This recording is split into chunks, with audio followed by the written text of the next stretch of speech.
Hey everybody, this is Jack Blades from Night Ranger, Damn Yankees, and Shaw Blades. You're listening to your Morning Coffee podcast with my friends Jay Gilbert and Mike Etchart. Weekly music news for the new music business. From Murray Stassen at Music Business Worldwide, U.S. streaming subscriptions hit 105 million in the first half of 2025, but recorded music revenue was up by less than 1% year over year. And from Tim Ingham at Music Business Worldwide, nearly a third of all tracks uploaded to Deezer are now fully AI generated, says the platform. From Robert Levine at Billboard, what would an AI music license even look like? It's complicated. From Mandy DeLugdug over at Music Business Worldwide, Spotify is finally launching Lossless, but it's not part of a super premium tier. Well, we also hear some thoughtful insights on the matter from Kristrin Robinson over at Billboard. So it is an action-packed episode. We're glad you're here. We're going to start the show right about now. Stand by for transmission. This is London calling. Wake up! The revolution is at hand! Your morning coffee is on the air. On the air. On the air. On the air. On the air. On the air.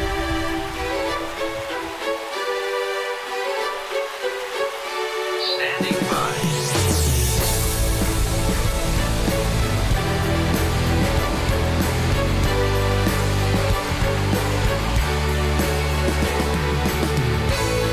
Your morning coffee, the weekly music news for the new music business. It's the highly curated, agitated, advocated, moderated, and liberated digital music information that you need to know. We are your digital music authority. And now from our studios in Hollywood, California, here's your hosts, Jay Gilbert and Mike Etchart.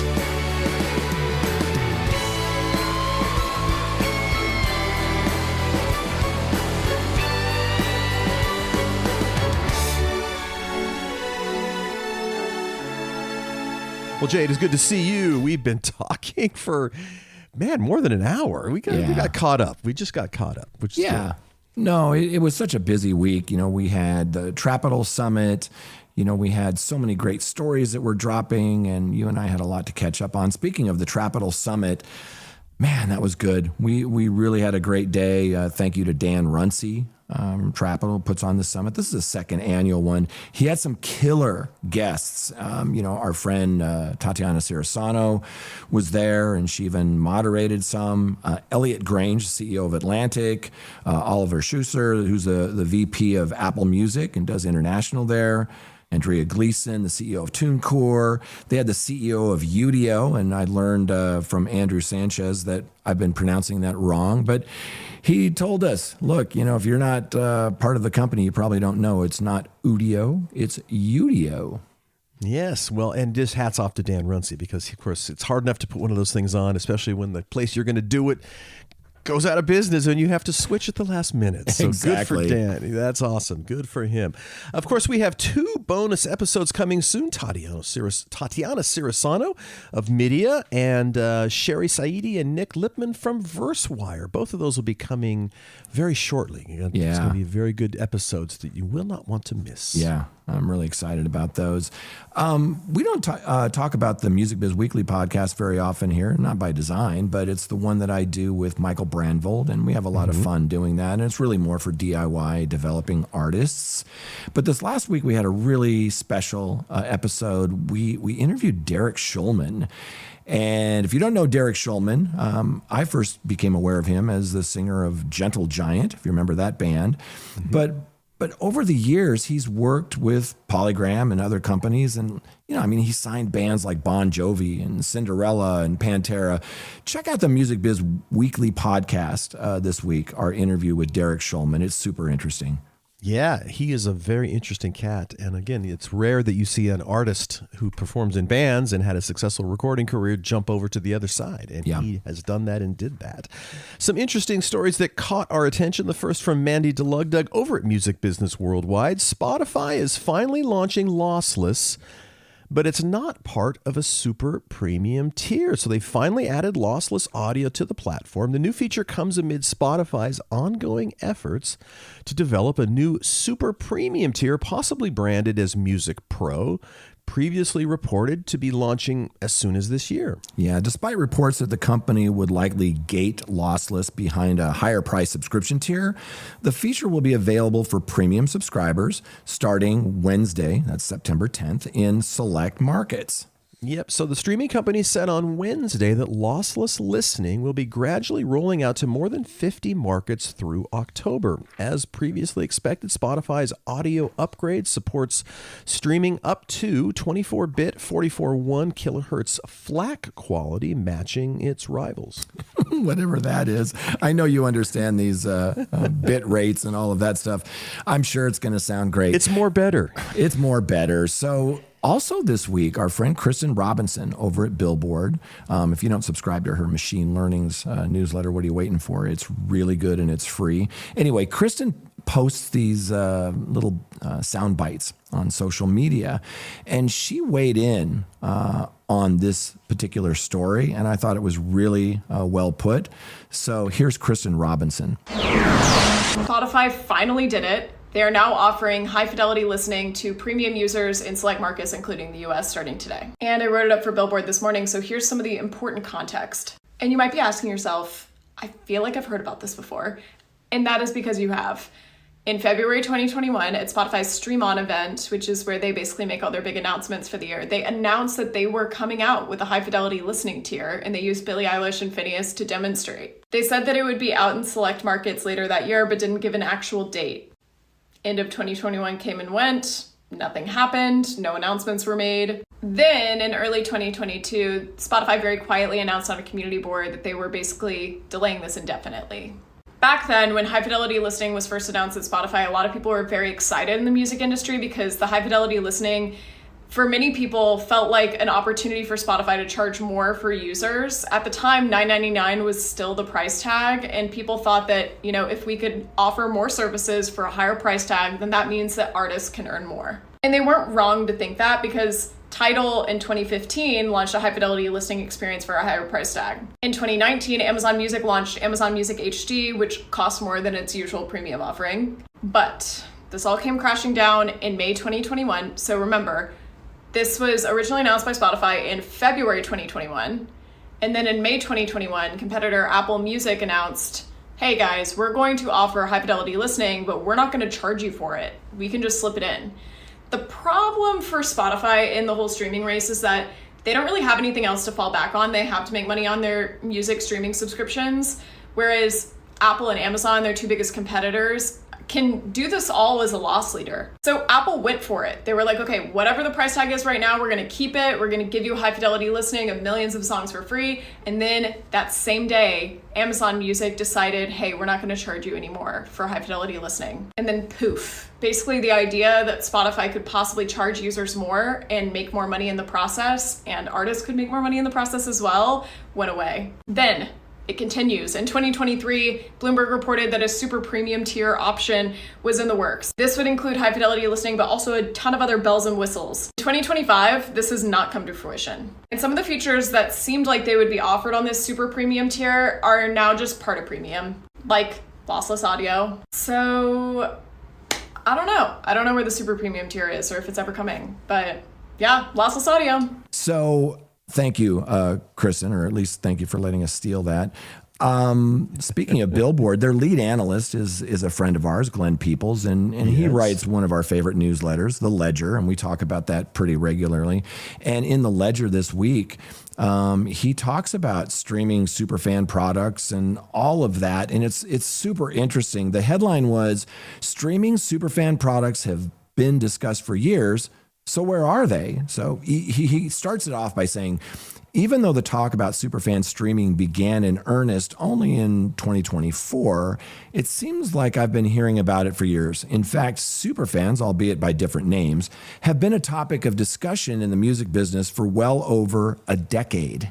Right. So back in 2013, Nielsen Music calculated that the music industry could add $450 million to $2.6 billion in incremental revenue from premium content.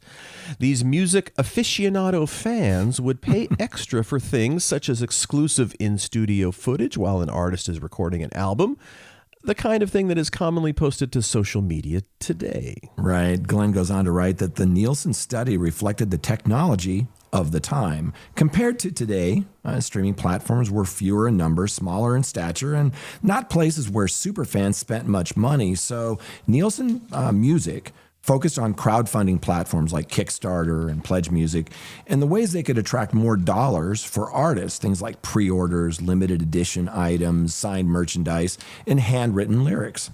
Well, today, talk about the superfans also often centers around streaming platforms such as Spotify. Its executives have spoken about its pending superfan tier. And Tencent Music Entertainment, the only streaming platform to offer a superfan tier to date. But there's little conversation about what features and perks would be offered. We do know that Tencent Music offers high-quality audio in its Super VIP tier, but that's a non-starter in the West since most platforms now provide it for free. Yeah, we've talked about that. We think that was a big miss. So Glenn writes that perhaps the wait for superfan tiers has taken so long because any value-added perk would require negotiations, and some negotiations might be challenging. Superfans might enjoy a virtual meet and greet with their favorite artists, and that requires the involvement of artist managers and other parties to figure out a revenue share deal. Similarly, superfans would probably love to get early access to concert tickets through a streaming app, but ticketing companies already have partnerships with credit card companies, and they're not going to hand over ticket inventories for nothing. Right. So Glenn goes on to say, while waiting for Spotify or another Western streaming platform to launch a superfan offering, Billboard has published quite a few articles on these high-priced tiers and the financial opportunity in superfans. Billboard even did a deep dive into superfans back in 2021. Yeah. And finally, Glenn writes that today I published my latest superfan article after talking to some experts about what fans want and the challenges those perks present to the streaming companies. And these guys are used to streaming digital music on a massive scale, not giving listeners one-off ticket offers or merchandise sales. So check out the full piece in Billboard Pro and subscribe to The Ledger, Glenn Peoples' great newsletter, and that's for free at Billboard. Yeah, it's worth doing for sure. Another interesting article in Rolling Stone from Tomas Mir. Bad Bunny says he skipped the U.S. on that big tour over concerns that ICE could be outside his concert. So fans of Bad Bunny were confused about why the musician left the continental U.S. off of his upcoming Debi Terrar Mas Fotos World Tour. In an interview with ID published last Wednesday, the singer said the decision was tied to the Trump administration's recent mass deportations targeting Latinos. Right. The article goes on to say that when asked by interviewer Susie Exposito if his decision was out of concern for Latino fans, Bad Bunny responded, "Man, honestly, yes, there were many reasons why I didn't show up in the U.S., and none of them were out of hate. I've performed there many times." He also goes on to say that all of the shows have been successful. All of them have been magnificent. Right. Part of the appeal of doing a residency in his native Puerto Rico has been welcoming fans from over the world to his island, including many from the United States who have never visited La Isla del Encanto. The singer is set to conclude his No Me Quiero Ir de Aquí residency on September 14th after 30 shows since back in mid-July. That's a Nicely big done tour. with the Spanish there. Well, thank you very friend. much. That's right. Nicely done. I'm a quarter Mexican, so I can pull that off. Well played, sir. There was an article. It's a very short article, but I thought it was really interesting by our friend Austin Stabus. We've talked about Austin in the past, and it's really interesting. He posted this online, and the headline was, "Monthly listeners are unique listeners, not streams, calculated on a rolling 28-day window." So monthly listeners are largely misunderstood, he says, despite the industry's emphasis on them. Most teams conflate streams with listeners. Right. Well, by definition, monthly listeners are unique listeners, not streams, calculated on a rolling day window. By rolling 28 window, that means the monthly listeners reset every 28 days. Yeah, as an example, assume you listen to Julia Wolf's In My Room, that track, 25 times over a 28-day period. According to Spotify, that would count as 25 total streams, but only one monthly listener. How can one increase their monthly listeners? Well, to reliably increase monthly listeners, one would need both volume, that's total number of tracks, and frequency, that's the number of daily streams, to accomplish this. Each track in your catalog is treated as its own separate entity, and the more tracks you actively work during a given 28-day window, the higher your monthly listeners will be. So there you have it. Yeah. The mystery of monthly listeners. Yeah. Well, let's thank our sponsors. First off, we're sponsored by Hypebot since 2004. Hypebot has chronicled the new music industry and the trends and technologies that are changing how music is discovered, consumed, marketed, and monetized. It's edited daily by our friend and founder, Bruce Houghton, with help from Alana Bonilla. Hypebot and sister blog Music Think Tank are published by live music discovery and marketing platform Bands in Town. That is correct. Bands in Town. Over 90 million live music fans trust Bands in Town to get personalized concert alerts, recommendations, and messages from their favorite artists. It's the #1 artist service platform connecting over 650,000 artists with their super fans. Managers, labels, agencies, and artists access their own dashboard to manage and promote their tour dates across all platforms. And I got a little note from Bands in Town that Todd Rundgren is coming to my town. So I was pretty excited I'm going to see him open for Heart. For Heart. He's also, as part of that tour, he's doing an opening show for, I think, just one date with Heart. It's going to be in Bakersfield, I want to say. I was just looking at that. The one I'm seeing is in Seattle. Oh, maybe he's with doing Cheap more Trick, than one. Then. And they just added Starship, so now there's 4 bands. Anyway. That's going to be a big date. Anyway, so by the way, in case you're wondering, I get to do this show every week with my good friend Jay Gilbert. He's a music industry consultant, the curator of the weekly Your Morning Coffee newsletter, and a former executive with Universal Music, Sony Music, and Warner Music Groups. And as we discussed before we hit record, he's got a little spring in his step this week because his Minnesota Vikings took it to the Bears. Hope springs eternal. I get to do this show every week with my good friend Mike Etchart, longtime host of Sound and Vision Radio, formerly of SST Records, Warner Music, Capital EMI, and Universal Music Group. And every once in a while, we can even meet for lunch and solve all the industry's problems over a cheeseburger. And that's one of my favorite things. We do that. Yeah, so let's jump into the stories this week. The first one is from Murray Stassen at Music Business Worldwide. The headline is U.S. streaming subscriptions hit 105 million in the first half of 2025, but recorded music revenue was up by less than 1% year over year. And that's according to new data published by the RIAA. If you look at Your Morning Coffee this week, the lead story is the RIAA mid-year report. So check that out. And that shows that the U.S. generated about almost $6 billion in wholesale recorded music revenue in the 6 months that ended in June. And unlike previous years, the RIAA has shifted to reporting industry revenues on a wholesale basis rather than retail. This represents actual revenue flowing to music companies rather than the total consumer retail spending, but makes comparisons with earlier years a bit more complicated. To say the least, more complicated, indeed. Yeah. So one positive stat, there were 105.3 million total paid premium music subscriptions in the period, up a little over 6 million year over year. That's positive 3 million year over year net growth, which was significantly higher than the equivalent growth seen in the first half of 2024, which is about 2.5 million. Premium paid subscription revenues grew 6.3% year over year in the U.S. in the first half of 2025 to $2.89 billion. Right. However, the subscription growth bright spot was offset by declines across other streaming revenue fields. Free streaming, ad-supported, which includes, that ad-supported audio and music video services not operating under statutory licenses, as well as social media and fitness apps, that fell about 3% to about $875 million. Right. So non-premium paid subscriptions, that's covering subscriptions with limited catalogs or device restrictions, saw revenue decline just a little over 0.5% year over year to a little over $262 million. Other streaming revenue, a category combining payments for digital and customized radio services under statutory licenses, including sound exchange distributions, actually dropped 5.3% year over year to a little over $650 million. As a result of these declines, total streaming revenue reached $4.68 billion. That's up 2.3% year over year. There was also a reversal in physical format sales, which had provided a crucial growth engine in recent years. Right. Total physical revenue, it declined about 6% to $576 million in the U.S. in the first half of the year.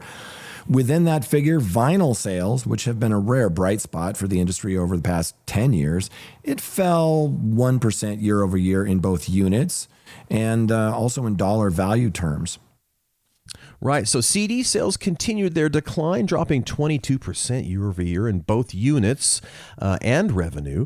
Despite the decline, vinyl continued to dominate physical formats, accounting for more than 3/4 of physical revenue and outselling CDs for the 5th consecutive year. That's right. Elsewhere, sync licensing, typically a high-value revenue source for labels, that declined almost 8%. And the RIAA's first-half report also really emphasized that the U.S. music industry's continued global dominance, noting that 1 in 3 streams globally feature American artists. Right. American music exports now exceed those of the next 6 biggest exporting countries combined, according to the RIAA, while the U.S. remains one of the only 3 countries worldwide with a trade surplus in music. Yeah. Check out that full report from the RIAA in your morning coffee. There are 2 or 3 reports that we really dig deep into. The RIAA report for U.S., IFPI for worldwide.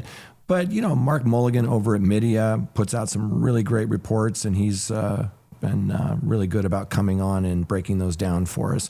The next story this week is from Tim Ingham over at Music Business Worldwide, and the headline is nearly 1/3 of all tracks uploaded to Deezer are now fully AI generated, says platform. So fully AI generated music now constitutes 28% of all tracks delivered to Deezer each day, according to new data from the French streaming service.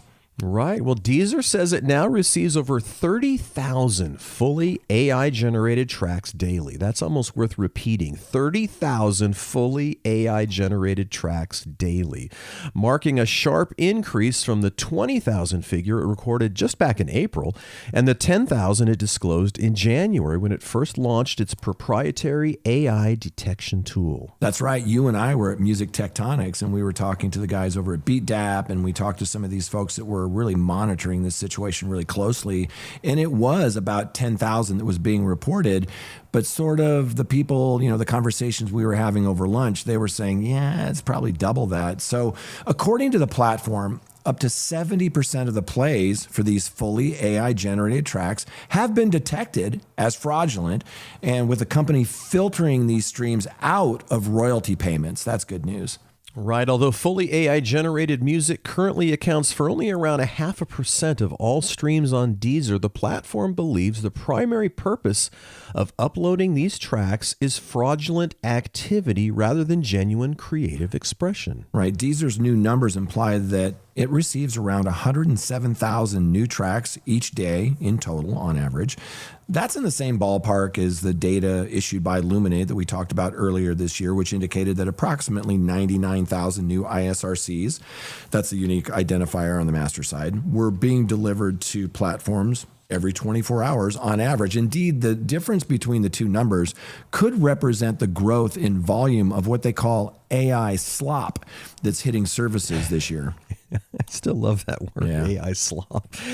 So Alexis Lantinier, who's the CEO of Deezer, said back on September 11th last week, following a massive increase during the year, AI music now makes up a significant part of the daily track delivery to music streaming, and we want to lead the way in minimizing any negative impact for artists and fans alike. Deezer says it's been removing fully AI-generated content from algorithmic recommendations and excluding it from editorial playlists since January. That's via its patented AI detection tool. Yeah, and that's a good takeaway, Mike, from this article, that they're not allowing it to be monetized. Yes. They're not allowing it to go into some of these editorial playlists, and they have a very robust AI detection tool. So Deezer says that its system can detect 100% AI-generated music from popular models, including Suno and Udio, both of which are currently facing copyright lawsuits, from the three majors. We talk about that every week.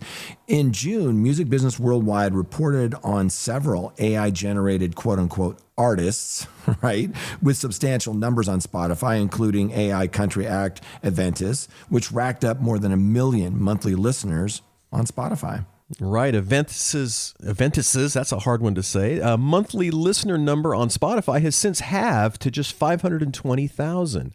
Still, we've been tipped off about other seemingly AI-generated acts doing a roaring trade today. Check out Blow Records with 1.7 million Spotify monthly listeners. Its biggest track has more than 11 million plays. Deezer rolled out its AI tagging system in June, clearly displaying to users which albums include fully AI-generated tracks. Yeah, I think this is really interesting, Mike, because there was, a lot of talk that people didn't care that it was AI generated, but clearly, at least with Aventis, they do. The company claims, that's Deezer, they claim that they're the only streaming provider to tag 100% AI generated content and exclude it from their recommendations. That Latinier that you talked about said that our approach is simple. We simply remove fully AI generated content from algorithmic recommendations, and we don't include it in editorial playlists. Right. He went on to say, this way we ensure the impact on the royalty pool remains minimal while providing a transparent user experience. The surge in AI-generated music comes at a time when the music industry is grappling with the implications of generative AI technology. Right. According to CSAC and PMP strategy study that included Deezer's participation, nearly a quarter of creators' revenues could be at risk by 2028, potentially amounting to 4 billion euros.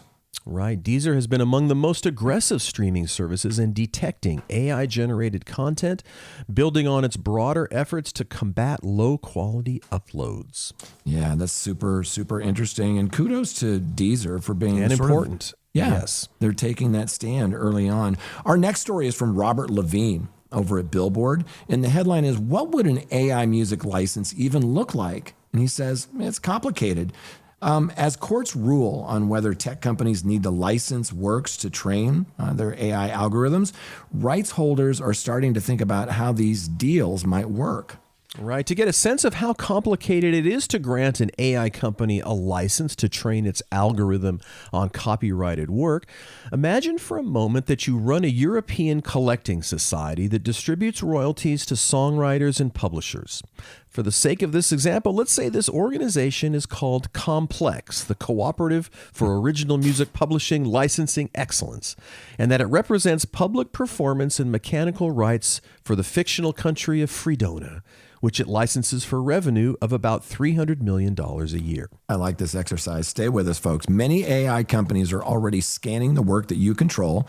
I'm skipping the usual allegedly, since this is hypothetical, and you want to make them pay. So then one day, another AI company comes to you and says it wants to do just that, scan all of your works and use them to train its algorithms. In return, it's willing to give you a one-time payment of $300 million with no further obligations on either side. All you have to do is sign the deal and take the money. Then what? Well, Would you take the deal? The question takes on a new urgency now that STIM, the Swedish Collecting Society, announced back on September 9th that it had set up the first collective licensing deal for AI training. That followed an early August deal between 11 Labs and Cobalt and Merlin, which we've talked about. It is still unclear in the U.S. whether the copying of works to train an AI algorithm even requires a license. So these deals should probably be seen as experiments. Yeah, absolutely. I'd argue that you shouldn't take the deal. And even if you could, based on what rights you controlled for which territories, analyzing a work requires ingesting it, which in turn requires making a copy. This involves copyright law, under which this would be considered a mechanical reproduction. It's not settled as to whether using an AI algorithm involves making a copy, but it's obvious that training one does. So it's possible, not definite, but possible that each AI company only needs a copy a work once. Right. So let's get back to that example. So that $300 million payment could be the only one you'd ever get. And once you get it, your songwriters will have to compete with an algorithm that can use their works to churn out an enormous volume of similar music. And that assumes you could even sign such a deal without the permission of rights holders. So both the STIM, the STIM, and Cobalt deals are opt-in. Plus, figure out where the deal would apply. But the big issue is that rights holders essentially need to find a way to control the horse after it has left the barn. It's a great line. Yeah. The €4 billion question, based on CSAC's estimate of the value of generative AI music in 2028, is how rights holders can use the rights they can license as a lever to exercise some control over the rights they can't. Some of this is just practical. They need to have some sense of how much algorithms rely on different works in order to pay out royalties from whatever agreements they make. In the example of this $300 million offer, how would how would that deal with how would it deal with the revenue? But some of it is strategic. As AI uses copyrighted songs to create new ones, rights holders deserve an ongoing revenue stream, both because the new creations are built on their work and because those creations will inevitably compete with theirs. Right. So Gemma's licensing model, presented a year ago in September of 2024, says that a one-off lump sum payment for training data is not nearly sufficient to compensate authors in view of the revenues that can be generated. The idea is that songwriters get paid based on how often their works are used to generate new ones. So STIM's license, really a pilot project, takes this a step further, compensating rights holders with a share of revenue when their works are used by generative AI algorithms, and potentially then again when AI music based on their work is used. Right. That's one hell of a lever. Not only does this agreement impose an obligation on AI companies that licenses works for training purposes, but it puts that obligation on the work they create. It's especially interesting because in most countries, music created by AI is not covered by copyright yet, so it can be used freely. This would potentially give rights holders the ability to benefit from that work under contractual rules. Well, if it works, of course, it's hard to know if it will, and it's hard to imagine that AI licenses that will be used in 2035 will look anything like these. But we are seeing the first moves to shape a new business, and they could be quite influential. Next week, they will be writing about how they will be influential in ways that aren't immediately obvious. Looking forward to that. So when they say it's complicated, that is the understatement of the year, isn't it? Yikes, yikes, yikes. Well, as we wrap up the show, Jay, let's thank our sponsors. We certainly appreciate our good friends over at Hypebot in Bandsintown for helping us put the show on. We could not do it without them. Music is by the Licorice Quartet, a wonderful, wonderful, wonderful band. It sure is. And by the way, if you listen to the show and you like it, please tell just one friend. Jay and I would certainly appreciate it. So on behalf of my good friend Jay Gilbert, I'm Mike Etchard, and we say thanks for listening, and we'll be back next week on the Your Morning Coffee Podcast.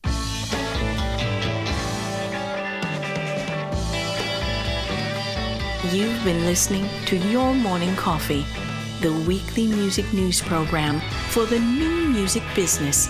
Join Jay Gilbert and Mike Etchard next time for the digital music news you need to know.